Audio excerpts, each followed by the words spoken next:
kuva umwana avuka kugera nganye uko ashaka, kandi nawe kuva igihe uvukira kugera uko ungana ubu hari intego nyinshi wahoranye z'icyo wumva ugomba kuzaba cyo.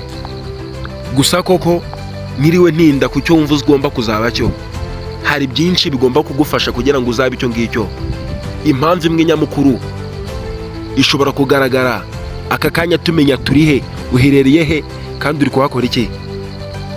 Ibyo ngibyo sinabitindaho nkubwiye ati ubu uri muri KIP, uri muri Kibogora Polytechnic.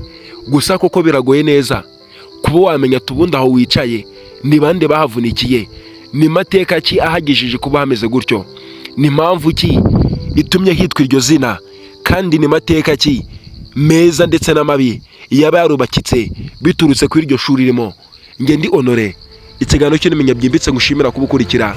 Niba ari ubwa mbere ugeze ku icano yanjye yitwa Honore TV Arbaze, ntugende udakoze subscribe.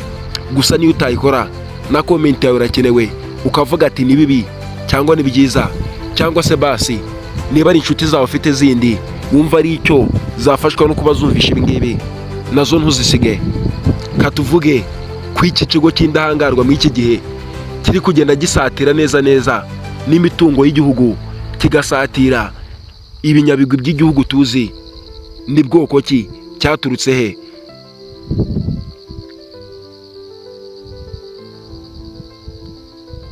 Asaga mu 1987 mu buryo bw'ibanze, aho ubu ngubu hitwa KIP, habayeho ikigo cyitwaga Kibogora Community Development Training Center KACTAC.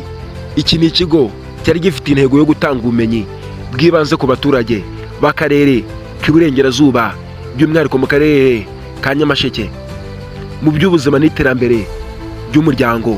Gusa asaga muri 2011 Kamena, igitekerezo cyo gushyiraho kaminuza mu ntara y'Iburengerazuba cyatangijwe ku mugaragaro. Abayobozi ba Free Methodist Church of Rwanda FMCR hamwe n'ababyeyi n'abaturage bahuriye mu biganiro byo kureba niba byashoboka yuko iki kigo cy'indahangarwa ku iki gihe cyashingwa. Ku itariki 7 Mutarama 2012, APMPL Association des Plans Methodistes Libre pour la Promotion de l'Éducation, umuryango washinzwe gufasha mu burezi, wahawe uburenganzira bwo gutangiza kaminuza n'ubutegetsi bwa leta. Ikindi cyabayeho ni ukwemezwa n'itangizwa ku mugaragaro, aho ku itariki ya 31 Kanama 2012 guverinoma y'u Rwanda yemeje ko KIP igomba gufungurwa nk'ikigo cy'amashuri makuru. Ibi byaje gukurikirwa n'itegura ry'imitangirire y'amasomo n'amashami atandukanye, aho ku itariki 17 n'ubundi Nzeri 2012 abanyeshuri ba mbere batangiye amasomo yabo, batangira kurya inyuguti karahava. Muri icyo gihe ikigo cyatangiranye n'amashami menshi atandukanye, cyane cyane harimo IF Science nka Nursing ndetse na Midwifery, ubu n'ubuforomo ndetse n'ububyaza. Gusa si ibyo gusa, kuko hari n'indi Faculty of Theology, aha ni mu bijyanye n'iyobokamana. Gusa intego yari ukugira abarangiza bafite ubumenyi ndetse n'ubushobozi bwo gufasha abaturage mu nzego z'ubuzima, uburezi n'imibereho myiza. Ikindi cyakurikiye nyuma y'ibi ni ukuba ikigo cyemewe n'amategeko, aho muri 2014 Ukwakira KIP yahawe icyemezo cyemeza ko ari ikigo cyigenga cy'amashuri makuru, ariyo bita license. No 2015 Ministeri Order nomero 07/2015 yemeje ko Kibogora Polytechnic ari kaminuza yemewe mu Rwanda. KIP ni ikigo kitagamije inyungu, non-profit institution, gishingiye ku mategeko y'u Rwanda agenga amashuri makuru n'imiryango itabyungukiriza. Ikindi nyuma y'ibyo ngibyo ni intego ndetse n'imyemerere n'umurongo ikigo cyagomberaga kugenderaho. Nyirabayazana w'ibi byose ni Free Methodist Church of Rwanda, ariko iki kigo cyakira abanyeshuri bose nta vangura ry'idini. Ibyo ngibyo nabyo ngo byabaye imwe mu mpamvu igomba gukomeza iki kigo, kuko nubwo cyari icya Methodiste ntibyari bivuze ko ugomba kwiga no Methodiste gusa. Kandi koko ibi nibyo byanagaragaye, kuko icyerekezo cyangwa vision ya KEP ni ikigo cy'uburezi kiremera ku rwego mpuzamahanga, gifasha abanyeshuri gukura mu bumenyi no mu mico myiza. Naho umurongo cyangwa motto of this school is science, conscience and faith, umenyi, umutima ndetse no kwemera. Gusa intego nyamukuru ni ugutoza abanyeshuri kuba abayobozi beza bashoboye guhanga udushya no gukemura ibibazo by'igihugu.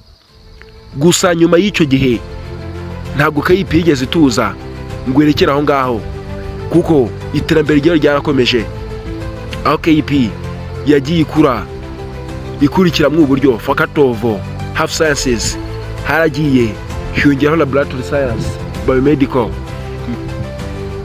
nyuma y'uko hari nursing and midwifery. Gusa kandi nanone hiyongereho faculties of education, aho hajemo amasomo y'indimi, science ndetse n'uburezi bw'ibanze. Gusa sayo gusa kuko n'ubundi hagiyemo faculty of business and development, aho biga mu by'ubukungu ndetse n'iterambere n'imiyoborere. Gusa ko kubyo ngibyo nk'uko twabivuze n'ubundi byongere no kwindi faculty of theology, aho yigisha amasomo iyobokamana. Ibishatse kuvuga yuko ibyo byahwanye naho usanga KEP yari isigaye ifite porogaramu zigera muri 27 kandi zose zemewe na leta. Ibi ngibi byarangiye icyo gihe hagaragara yuko abarenga 7,700 bamaze gukora graduation cyangwa bamaze gusoza muri kaminuza. Gusa koko iterambere ry'icyo gihe saho ryahagarariye, kuko hasaga mu mwaka wa 2022 nibwo hatangijwe ku mugaragaro igitekerezo gisa nk'icyatunguye benshi babyumvishe. Gusa nticyabatunguye ngo barakara, ahubwo barishimye, aho KEP yatangije ku mugaragaro igikorwa cyo kubaka irindi shami ryayo rishyashya i Rusizi. Ibi ngibi byaraje koko nyuma y'uko iyi kaminuza ifunguye ku mugaragaro mu kwezi gusaga ukwa munani 2024, aho iyi kaminuza y'u Rusizi yatangiye nayo ku mugaragaro, igatuma hiyongeramo andi mashami mashyashya nka dental therapy ndetse na anesthesia. Ibi ngibi byaje nanone byongera uburyohe mw'iyi kaminuza. Ibyo ngibyo nibyo byatumye iyi kaminuza iba mpuzamahanga ku rwego rudasanzwe, by'umwihariko abiga midwifery. Aba ngaba bo iri shami ryahawe iyo bita ECM Midwifery Accreditation. Iki ni icyemezo cyemeza yuko umunyeshuri usoje midwifery muri Kibogora Polytechnic aba afite ubushobozi bwo kuba yavura mu gihugu cyose gikomeye cyangwa mu bihugu byose bishoboka byo mu Burayi ndetse no ku isi hose. Gusa nk'uko nabivuze ntibihagije ngo ube wasobanukiwe. Iyi kaminuza iri mu biganza byo bita Vice Chancellor Mukamusoni Daria PhD. Uyu ni umwe mu bayobozi bakaze cyane kandi bakuze, bafite uruhare runini cyane cyane ku bwiza, imikomere ndetse n'iterambere ry'iyi kaminuza. Gusa koko nk'uko nabivuze ari abantu twumva bigoye ntidufate mu mutwe. Muri make mu mwaka wa 1987 KCDTHC yatangijwe ku mugaragaro. Iri ni rya shami navuze ryahoze riba Kibogora mbere uko abakaminuza. Ryari rifite intego yo kongera ubumenyi ndetse n'ubuhanga ku isoko ry'umurimo mu baturage b'icyo gihe, ariko ntabwo ari kaminuza. 2011 nibwo igitekerezo cyo gufungura KEP cyagiye cyaza mu baturage bafatikanyije na Free Methodist Church of Rwanda. 2012 iyi kaminuza nibwo yemerewe gutangira. Gusa 2012 n'ubundi Kanama 31 aho inteko nshinga amategeko ya leta yemeje kuyifungura noneho ku mugaragaro. 2012 Nzeri n'ubundi ku itariki 17 abanyeshuri ba mbere kuko batangira kuyasoma. Naho 2015 Ukwakira KEP yahawe lisansi na leta n'ubundi nka kaminuza yigenga. 2015 itegeko rya leta ryemeza iyi kaminuza nanone koko bidasubirwaho 2020 midwifery program yahawe ECM accreditation, aricyo cya cyemezo cy'uko ari ishami mpuzamahanga umunyeshuri ashobora kuhava akajya kwiga n'ahandi ndetse akanahavura. Na 2022 Rusizi campus yatangiye gutegurwa. Nge nari honore nk'uko nabivuze. Ikiganiro cyo bimenya byimbitse nk'ibisanzwe nuko akantu nk'aka mba numva ari ingenzi ngo nkabashyiremo.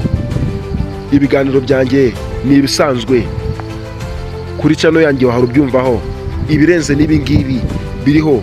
Ndabakunda cyane. Ciao.